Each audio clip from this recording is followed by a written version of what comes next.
And then what I think is going to be the difference is like, okay, we max out all the keywords within a topic.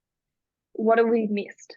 What aren't we seeing? What are clustering tools not helping us find? And that's, I think, the difference maker is to actually hear the language that your customers are using, because it might not be what you expect.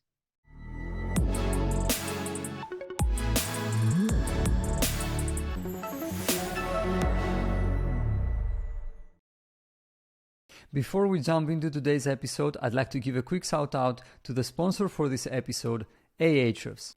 Ahrefs provides you with an all-in-one SEO toolset that does everything from rank tracking to backlink analysis, keyword research, and technical audits. The best part, you can now use Ahrefs Webmaster Tools for free to identify and prioritize optimization opportunities for your website, see all the keywords that your web pages are ranking for, take a close look at the websites that link back to and refer you in their content, and analyze other websites to find out what drives their rankings.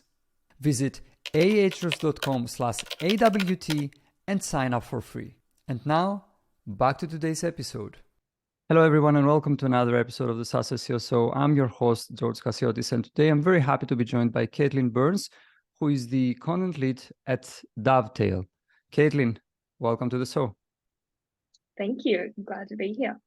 So as we do with every guest here at the podcast, the first question is about you and your background, a brief history of, where your journey started and how did you end up doing what you do today? Yes, so I started out of uni. I started out as a copywriter. I knew I wanted to work in some kind of content creative space, but I didn't necessarily want to work in a traditional marketing role.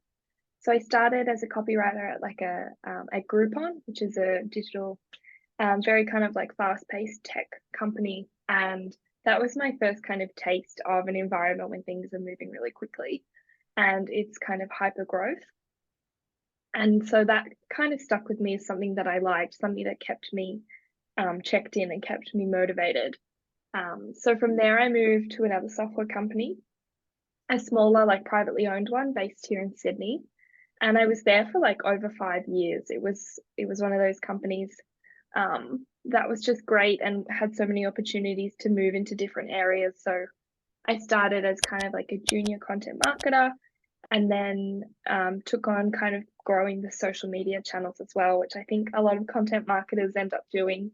They kind of get lumped in with kind of managing the social as well, even though I think it's a skill in and of itself.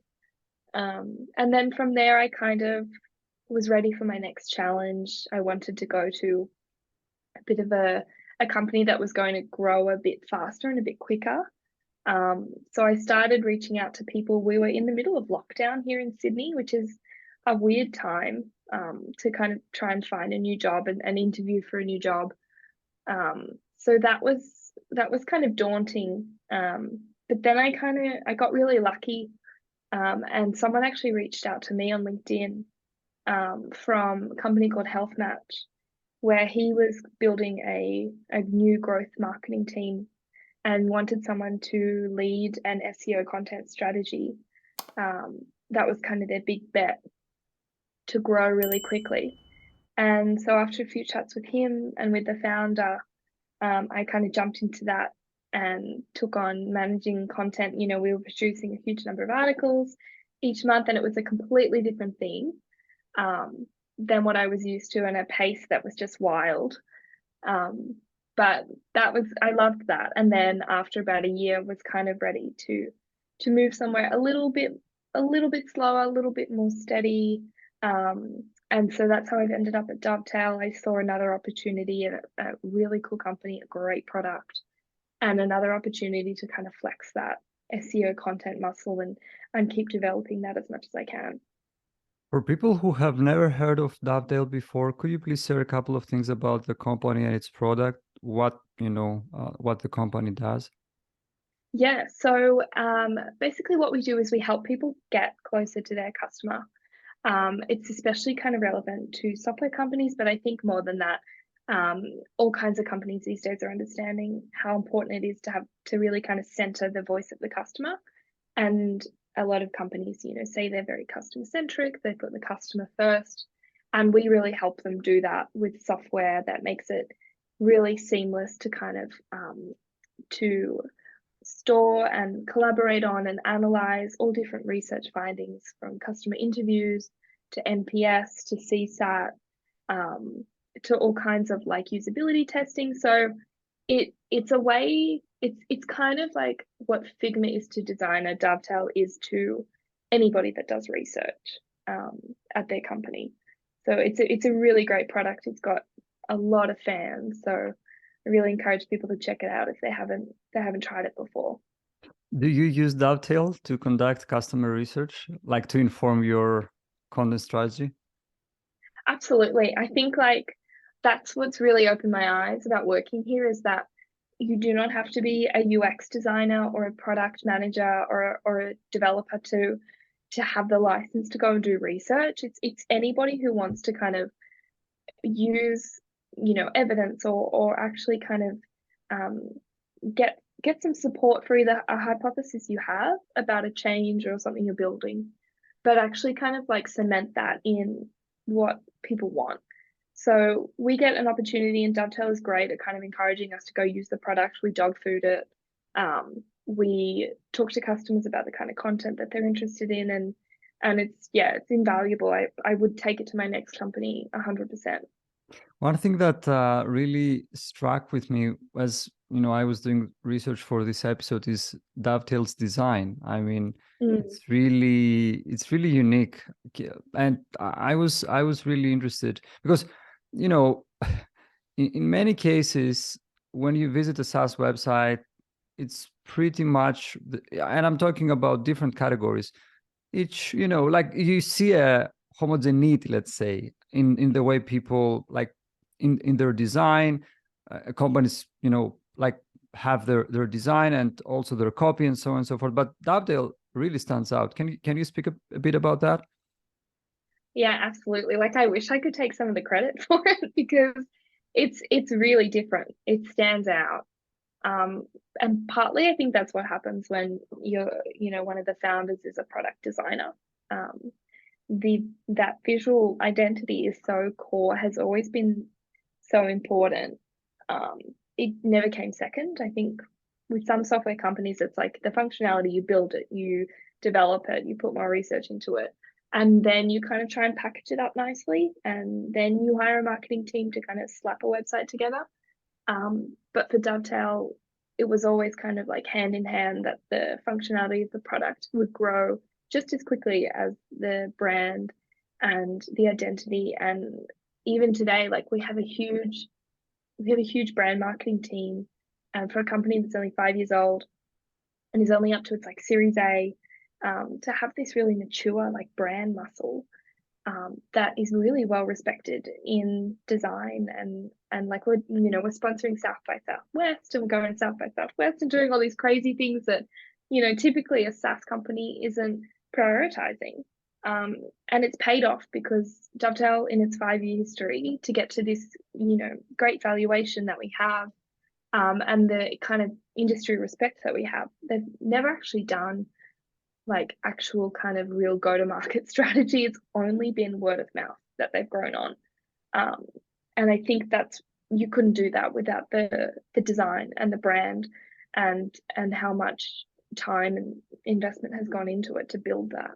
I agree with you, and I mean, we've experienced the impact that design can have ourselves.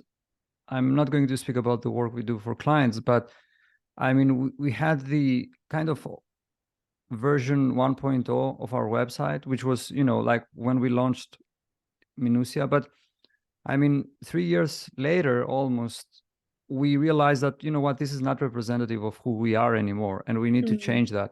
And so there was a lot of time investment, and also, a big financial investment that went into building our new website. And we still haven't developed all sections and have launched everything, but we have seen such a big impact. And maybe I shouldn't say this publicly, but we have seen such a big impact when it comes to like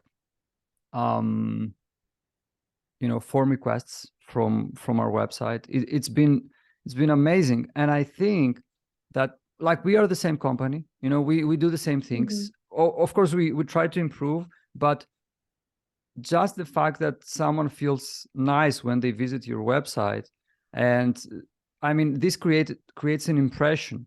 I mean, if I think of myself and pretty much anyone else, when I am on a website like Dovetails, for example, I feel nice, and I feel that, okay, this is most likely I don't know if the product is good. I've never used it, but this seems like a good company. Like I would trust them. Let's say I would give them my credit card details, and I would like try out their products, just because your design says something about you. I don't know what your thoughts are about that, but I find it like fascinating how underestimated design is for SaaS companies and any other like business for that matter. Absolutely. I think there's something aspirational about a website that's really branded well. You want to use it. I mean, if you look at something like Notion or Figma, or even if you abstract it further and look at Apple, and just the feel that they create around the products, and what it says about you if you have their products or use their products, I think that's where like really, really good design just like carries it. And it is about, sure, like good design is about usability, and you want people to have no friction to filling out a form, because you really want them to fill out the form. But there's also like motivation to fill out that form if you want to be a part of the brand. If you want to be someone, you want to be a Dovetail user, because to be a Dovetail user, you champion design and creativity and inclusivity, and that is something that this company knew straight away was important, and they've executed it. And I get to kind of carry it through to our content pages. And Health Match was the same. Like Health Match was had a great look and feel to the website, and had a great design. And when you're creating SEO content, I mean, 9 times out of 10, something already exists. So it's how do you make something better, something that is more valuable to the user. And it's not always going to be more content. Sometimes it's just the experience on the page and the feel of the brand and how you feel when you're on the website, how easy it is to kind of explore it and digest it. And so that's where it's super relevant to me, even though I'm not touching the product. It's like, oh, absolutely. The brand identity is in the DNA, and I'm going to carry it through to the content because it's going to help me just as much. That's a great point. And I mean, speaking of SEO content, is that like the main pillar of your content strategy, or is it just one of the pieces? It's one of the pieces. I think we're in a new phase where we're ready to kind of grow to that next level. So when thinking about the kind of strategies and tactics that can take it from, we're not 0 to 1, we're 1 to 2, I think, at this point, where we have like people know about us, and people are finding us, but it's like, okay, well, how do we go out and capture a new audience and start to educate people who've never heard of Dovetail and don't realize that it's a product for them? And SEO content for me, and how I pitched it to the business, was making sense, I think, because that's where our users are. And wherever your users are is where you should be.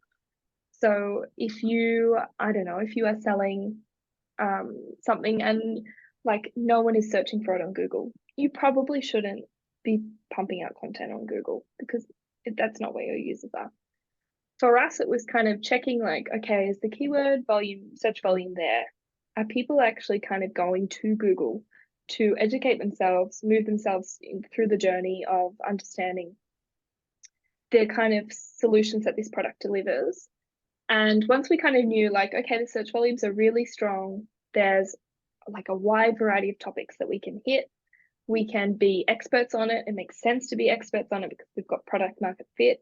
Once all those boxes were checked, it just made sense to do a big kind of SEO content play that runs parallel to a blog that's building an audience, to Outlier, which is a kind of like a thought leadership, product agnostic outlet. I think someone described it to me as like the New Yorker for research. And I just think that's like the best thing you could ever say about anything when it comes to marketing. So these things all work together, but the SEO content play is like the big kind of needle mover when it comes to reaching a new audience and capturing a whole new net of people. Isn't it difficult though to and I would like to know how you approach keyword research, but because my thought as I was doing the research for this episode was, don't they find it difficult to find like keywords to go after? I mean, as I understand it, there are many people who may be using Dovetail for many different use cases, right? Like UX designers or product managers, or I don't know who else may be using the product. So how do you capture the attention of all these people?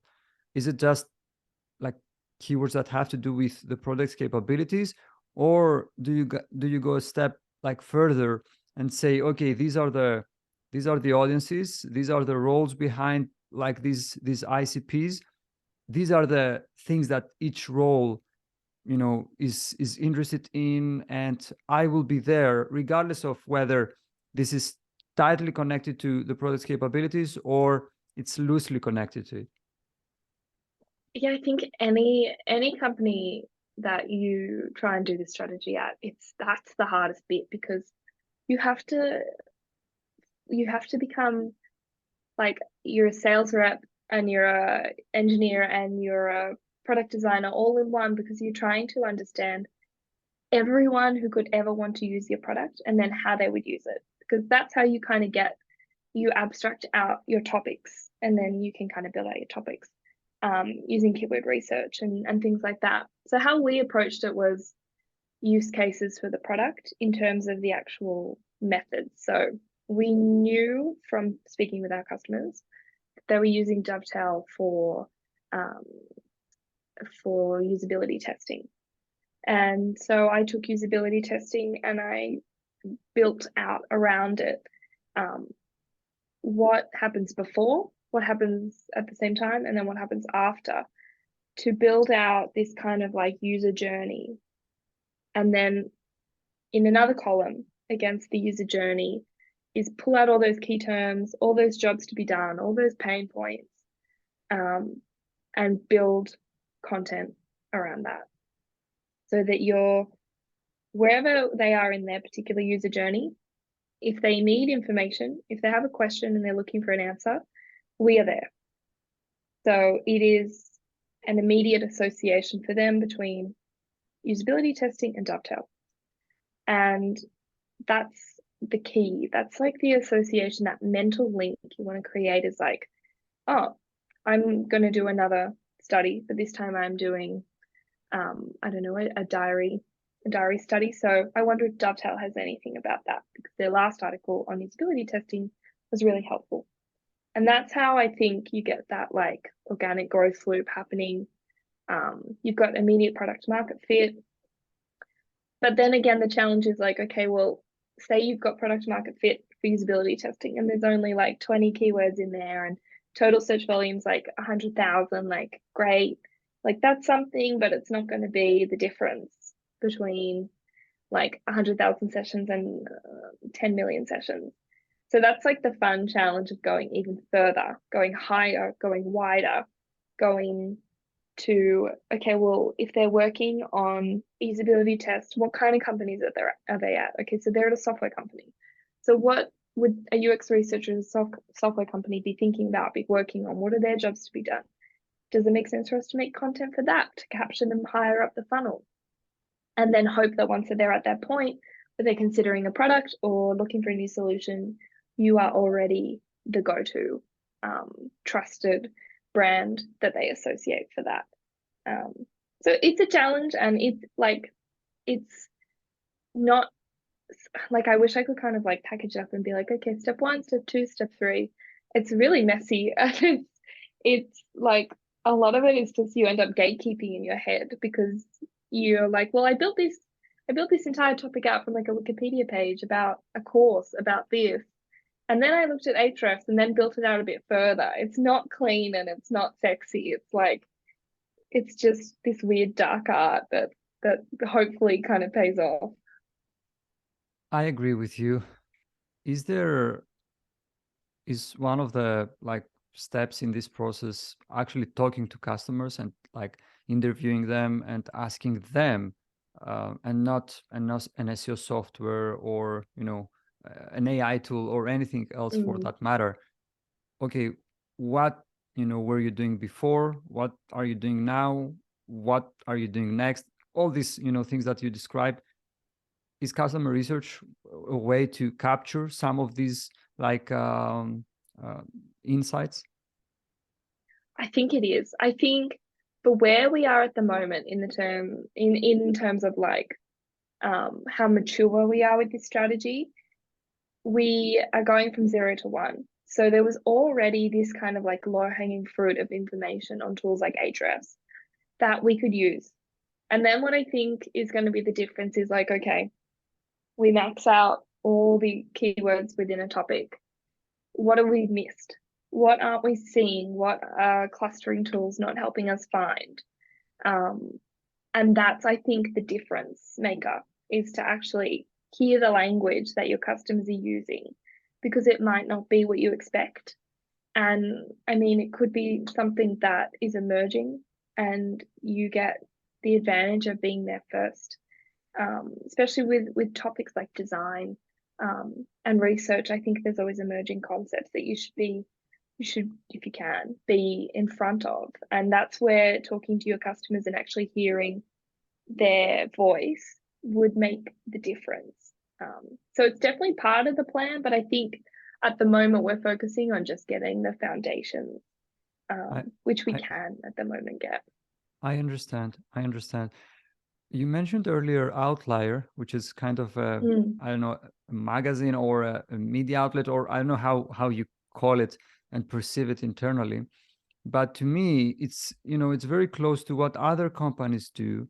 For example, Loom with the transcript, Mixpanel with the signal, Mailchimp, or Intuit's, Mailchimp with Courier, Notion with Tools and Craft, Atlassian with Work and Life, and the list goes on. And I find this, and I'm very happy about it. Recently, we had some discussions with some of our clients about, ideas like this, and I really like that direction for SaaS companies. I would like to hear your thoughts, because I feel that more and more companies adapt this idea of doing and mindset of doing marketing like a media company. And I think that this is just a part of that. It's an expression of we perceive ourselves and the way we do marketing as a media company, and not merely as a SaaS company that's trying to get leads or anything like that. So what are your thoughts on that? I think my thoughts on it are kind of like forming as I'm exposed to it a bit more here. I think I come from a kind of like a mentality of like content should be result driven. If we can't measure the ROI of something, is there a reason to do it? So for me, it's something like Outlier, where it's purely an exercise in creating awesome content and being creative and strengthening the brand. Something like that, I'm just like, oh, okay, like, but we can't measure anything, and people are like, that's fine. So I think for me, it's been an adjustment and a learning experience, because I mean, we launched Outlier before we launched SEO content, before we got an Ahrefs account, um, which is really like, it's wild to me. But I think it probably does speak to that emerging trend of having something to say and kind of like being a part of the conversation with your customers rather than just trying to bait them into something, into a desired action. I think it's like, I think it sets the right tone for how you communicate with your customers. I think it's really kind of like respectful, and it gives them value, it gives us value, and I think that's fantastic. I think a lot of content these days ends up being what I just described, which is we just want you to download this or sign up. Like we aren't measuring if you enjoyed it. So Outlier in that sense is really unique and really exciting, and because it's so kind of like free and untethered from results, the people who are working on it have so much creative freedom to push the boundaries on things and talk to people who may not even be a Dovetail user or have ever heard of Dovetail, but have something that we think our customers would find interesting and help them, give them something thought-provoking. So I mean, even like if you go today to the website, and I would encourage people to go check out Outlier, because it's slick, like it looks fantastic. But it's not even really linked to our main marketing website. It's not an experience. Yeah, we can go and sign up for the product from Outlier. It's its own thing entirely. Yeah, that's great, and I like that. By the way, I like this approach. And recently, I made a post on LinkedIn about companies that kind of try to do marketing as a media company instead of just a SaaS company that's just like doing things in a conventional, let's say, way. And I think that this is another thing that like struck me when as I was doing the research for this episode. Another thing that was interesting was the Slack community that you have, which according to the website has more than 6,000 members, which is very impressive because like there are very popular communities. I don't know about design. I will speak about content marketing because this is what we do with like 10,000 members, and this is massive. Like these are the biggest communities out there. And as a SaaS company, having 6,000 members plus in a Slack community, it's impressive by its own. Can you speak a bit about that? I mean, what's the point of this community, and how does it contribute? First of all, would you say that it's an expression of or an activity that's under content marketing, or is it something entirely different? That community is funny. I think it's fantastic. It's like I check it every day because I learn something from our users every day. Honestly, it's we don't do a lot. Like it's very user led. I think it's a great channel for our product marketing team and our product teams to communicate new features and updates that are relevant. But even more than that, it's this channel we have for immediate feedback, and we get like questions and suggestions, and even just people will go into the Slack community and share how they set up their Dovetail workspace and how they're kind of structuring their information and different tips and tricks that they found that have really helped them. And they just go in there out of their own, goodwill to share it with other members of the community. And that's what it is. It's a community. It's not a company kind of like channel. So everyone's very kind of protective of it, that it should stay organic and it should stay, number one, most importantly, valuable to the users, not a way for us to drive sessions to the website or subscribers to our emails. Our CEO's in it all the time, responding to questions and helping solve support requests. It's nuts. Like I wish we could kind of do more with it, but it's already kind of humming away there, and it's just so valuable to the people who use our product. It sounds like I love community it. to me. Like this It is what is. it sounds like. It is. And like to try and go and build that. Say we hired a community manager tomorrow and said we want to get a Slack community of 6,000 people. Like you couldn't. So it's one of those things you've just got to like accept and protect Yeah, let it and like do what you need to do. let let it find its own way, let's say. You mentioned earlier being focused on ROI, which is great, and it's also it's interesting because today we have a webinar about that. Kind of the webinar is about how to budget for content marketing, and one of the things that we will stress is the importance of communicating things that executives and senior management can tie into like revenue and metrics that are important to them, But my question is, do you find it difficult to evaluate the impact of content marketing? And I'm asking because Dovetail, I would say partially because of all the efforts and the great job that you do in terms of community building, content marketing, everything has a lot of branded terms that ranks for, and like dovetail and close variations, misspelled words, and so on and so forth. So my question is, do you find it difficult to evaluate content marketing performance and ROI? And does the fact that Dovetail has a lot of branded search affects that, or kind of is it a roadblock in any way? I think it is a sign of where we have invested time and money in to this point, which is the brand. So I think for all the brand, I mean, our top 10 search terms are some kind of spelling of dovetail. So I think that's expected, and I think it's fine. So I see it as my challenge that I want, like, maybe one dovetail in that top 10, and I want the rest to be organic top of funnel search terms. I think in terms of measuring ROI, I got some great advice in my last role at Health Match to focus on inputs rather than outputs, to kind of measure velocity and production and efficiency internally, understanding that should drive your kind of top line metrics.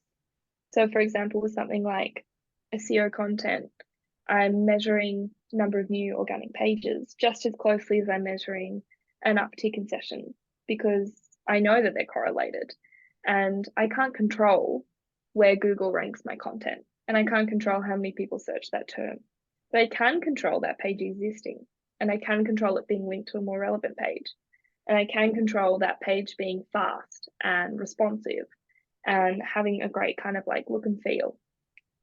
So I think that helped kind of free up a lot of my time, rather than kind of try diagnose little issues and kind of like maniacally check Ahrefs every morning to see if we've gone up or down. It's to understand that the strategy is publish more content, drive more sessions. As long as I'm publishing more content, then the sessions will come. And then, yeah, I mean, there's so many things you can measure. Like, we're working on this at the moment, trying to build out like a dashboard of like growth marketing metrics. And we've had to be so disciplined and be like, we don't need 27 different numbers. We need like, the top 3. And then, yeah, sure, we can check the others, but that's not going to tell the full story, to be looking at them all individually. It's to kind of focus on the top line ones and make sure that they're moving in the right direction. They're not, maybe you go a bit deeper and you look at some secondary metrics to kind of help diagnose the issue or see where there's some opportunity. But you could measure content stuff all day, just like in so many. You could be Google Data Studio, you could be in Ahrefs, you could be in SEMrush. It just, it would consume you.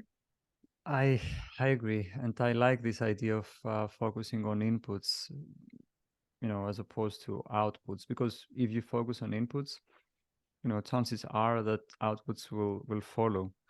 I would like to start wrapping things up, and I have one more question for you before the final question, which is the same for every guest, which would be, you have a vast experience from what I heard today when it comes to, startups, SaaS companies, more specifically doing content for these companies.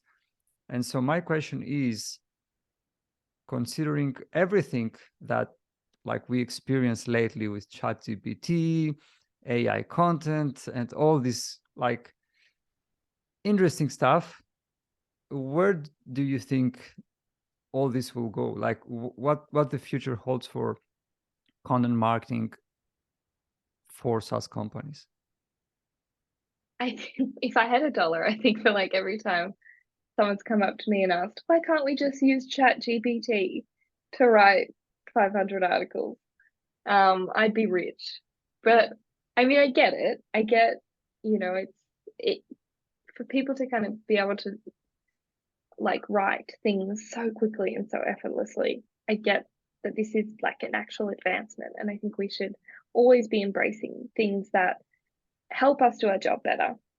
I think in terms of like the future of content marketing, these tools like ChatGPT are going to help us be more productive by writing outlines or getting rid of writer's block or trying to get 50 ways to write something on Twitter to spruik one post. Like, I think we should be using it. So, but coupled with that, and I've had this hunch since I was at Health Match where we were creating medical content. And so medical content on Google is often reviewed by humans. And we knew we needed to have on there some signals, some really strong signals that we were taking it kind of like really seriously, and it was trusted content. And so we had medical reviewers listed. And now at Dovetail, again, I've adopted that. We have like subject matter experts listed on the page where they've reviewed content. And that's because I think content creation has become a little bit like the Wild Wild West in that anybody can spin up a page and it can kind of look and sound right. And it's really hard for a user to differentiate what kind of looks and sounds right with what is really kind of solid and correct. And I think and it makes perfect sense, I think they should. I think Google are going to look for more signals that tell them that a real human touched this and a real human has agreed to put their name to it and verify it. And that will matter in rankings. I mean, the new experience signal in like the EAT, I think is a sign of that. And I think that's where we're going. We're going to a place where we need more signals. We should be giving more signals to our readers that we are giving them accurate, up-to-date, relevant information. And, you know, maybe it was written by a robot. That's totally fine, as long as it was checked by a human and fixed by a human. I think that gives the kind of the best information for people who are looking for it in Google. I like that. It's a great view, and also I would say an optimistic one, because many people are concerned nowadays that we are going to be replaced by like AI and things like that. I would say that as long as we do things in a unique way and we do things in a way that's not so easy for any system to replicate, I mean, we'll be fine. We just have to find ways to integrate those systems like into the ways that we work and in our process and so on and so forth. But I like the way you put it. I think this was a great conversation. I don't know how it was about you, but this was a great conversation. No, I enjoyed it. So last question I have for you. Where can people find out more and reach out if they'd like to? Yeah, you can email me at caitlin@dovetailapp.com, or you can find me on LinkedIn. Definitely poke around the Dovetail website and see what we've got cooking. And yeah, hopefully it's interesting to the listeners. Thank you very much, Caitlin. Thank you. Before you go, I'd like to give a quick shout out to the sponsor for this episode, Ahrefs. Ahrefs provides you with an all-in-one SEO toolset that does everything from rank tracking to backlink analysis, keyword research, and technical audits. The best part, you can now use Ahrefs Webmaster Tools for free to identify and prioritize optimization opportunities for your website, see all the keywords that your web pages are ranking for, take a close look at the websites that link back to and refer you in their content, and analyze other websites to find out what drives their rankings. Visit ahrefs.com/AWT and sign up for free.